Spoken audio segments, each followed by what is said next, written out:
وآخر دعواهم أن الحمد لله رب العالمين۔ وہ یہ ہے کہ اللہ اور اس کے رسول کے اطاعت کرنے والا جنت میں جائے گا۔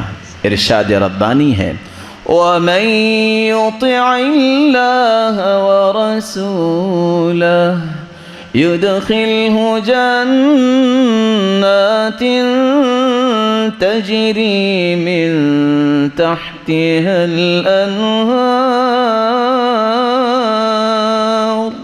جو اللہ کی اطاعت کرتا ہے، جو اللہ کے رسول کی اطاعت کرتا ہے، اللہ رب العزت اس کو جنتوں میں داخل فرمائیں گے، جن جنتوں میں، جن باغات میں اللہ رب العزت نے نہروں کو جاری کیا ہوا ہے۔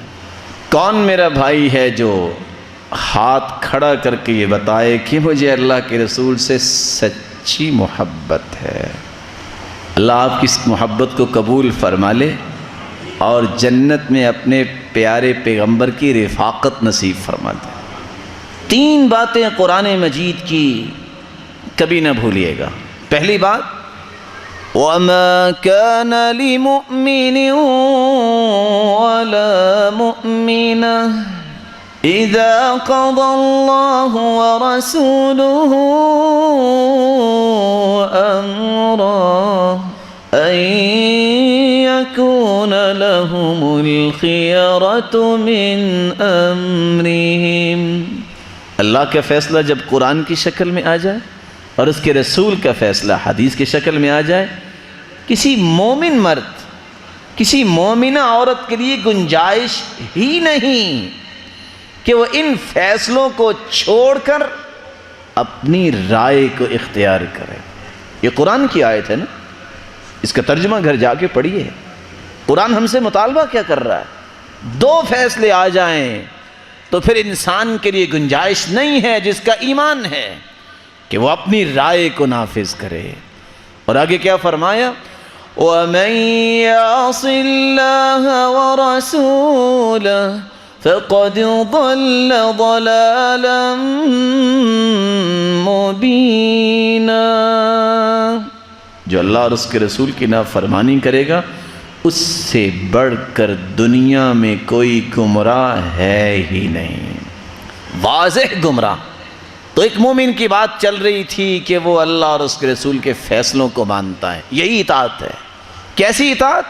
وَمَا آتَاكُمُ الرَّسُولُ فَخُذُوهُ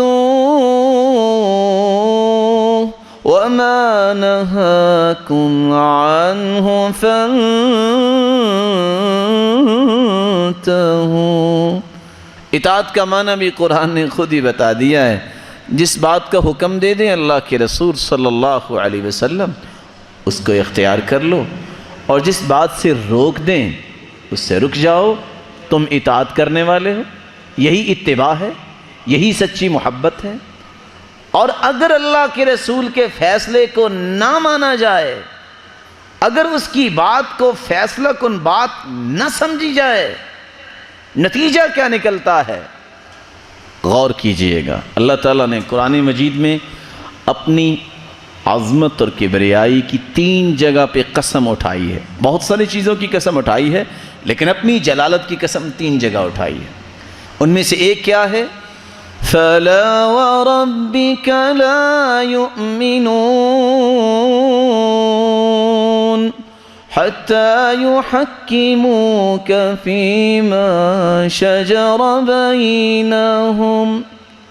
فَلَا وَرَبِّكَ، میرے پیارے پیغمبر تیرے رب کی قسم، یعنی مجھے اپنی جلالت اور تقدس اور عظمت کی قسم۔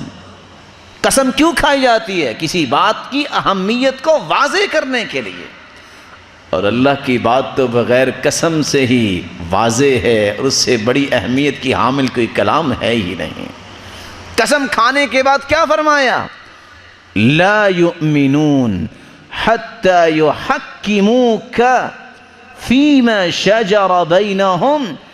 زندگی کے کسی معاملے میں جب تک آپ کی بات کو حتمی بات اور فیصلہ کن بات تسلیم نہ کر لیں مجھے اپنی کبریائی کی قسم، وہ مومن ہی نہیں ہے۔ رسول اللہ صلی اللہ علیہ وآلہ وسلم، ان کی بات، ان کا فیصلہ جب تک اٹل فیصلہ نہ مان لیا جائے، انسان تو قرآن کی روشنی میں مومن ہی نہیں ہوتا، کیونکہ اب قرآن کی نص آ گئی ہے۔ اب اس کا ترجمہ میں کیا کروں؟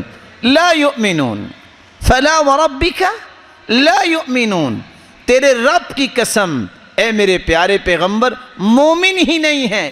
کب تک؟ حتی انتہائی غایت کے لیے آیا ہے، جب تک یحکموک فیما شجر بینہم، آپ کو چیف جسٹس نہ مان لیں، آپ کو حتمی فیصلہ کرنے والا حکم نہ مان لیں۔